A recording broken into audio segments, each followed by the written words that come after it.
দিনাজপুর রাজবাড়ি থেকে আপনাদের আন্তরিক অভিনন্দন ও শুভেচ্ছা জানাই ভ্রমণ টিভির প্রতিনিধি আমি সঞ্জিত কুমার দে। তো প্রিয় দর্শক শ্রোতা, ভ্রমণ টিভি ঘুরতে ঘুরতে আপনাদেরকে নিয়ে এসছে সেই ঐতিহাসিক একটি স্থাপনার সামনে। সেই স্থাপনাটি হচ্ছে দিনাজপুরের রাজবাড়ি। তো আপনারা জানেন যে দিনাজপুরের রাজবাড়ি একটি অনেক প্রাচীন রাজবাড়ি এবং এখানে যে জমিদার ছিল সেই জমিদারি অনেক বৃহৎ একটি জমিদারি এবং তাদের এখানকার যে জমিদারি রাজত্ব সেই রাজত্বকাল কিন্তু অনেক বছর ছিল। তো প্রিয় দর্শক, কালের আবর্তে ধ্বংস হয়ে গেছে রাজবাড়িটি। তো এখনো পর্যন্ত যতটুকু এখানে টিকে আছে তো আমরা সেগুলি আপনাদেরকে দেখানোর চেষ্টা করব।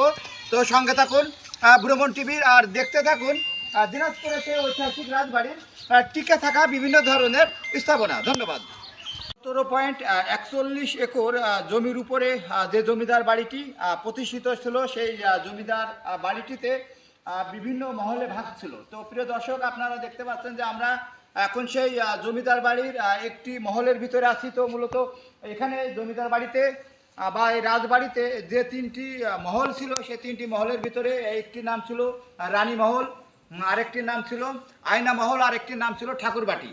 তো কালের আবর্তে হারিয়ে গেছে বিভিন্ন ধরনের স্থাপনা। তো আপনারা দেখতে পাচ্ছেন যে এখনো পর্যন্ত ভঙ্গুর অবস্থায় যে স্থাপনাটি দাঁড়িয়ে আছে, এই স্থাপনার সাথে কিন্তু এই বাংলার ইতিহাসের অনেক গুরুত্বপূর্ণ ঘটনার সাক্ষী হয়ে আছে।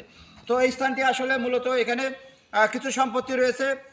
এখানে যে মন্দির আছে মন্দির কমিটির অধীনে, আর কিছু আছে বাংলাদেশ সরকারের অধীনে। এই যে আপনারা দেখতে পাচ্ছেন যে স্থাপনা, এর পেছনে একটি আপনার এতিমখানা আছে। তো এটি আসলে বাংলাদেশ সরকারের প্রত্নতাত্ত্বিক বিভাগের যদি অধীনে থাকতো তাহলে এটি আরও বেশি আকর্ষণীয় এবং বেশি সৌন্দর্যমণ্ডিত হতো। এবং এই রাজবাড়িকে বা এই জমিদার বাড়িকে কেন্দ্র করে এই দিনাজপুরে কিন্তু একটি আপনার মানুষের যে বিনোদন, সেই বিনোদন আর পাশাপাশি এখানে যে ইতিহাস, দিনাজপুরের যে ইতিহাস, বাংলার যে ইতিহাস, সেই ইতিহাসের সাথেও কিন্তু যারা সাধারণ দর্শনার্থী আসতেন তারা কিন্তু পরিচিত হতে পারতেন। তো প্রিয় দর্শক, ভ্রমণ টিভির সঙ্গে থাকুন। আর এই যে জমিদার বাড়ি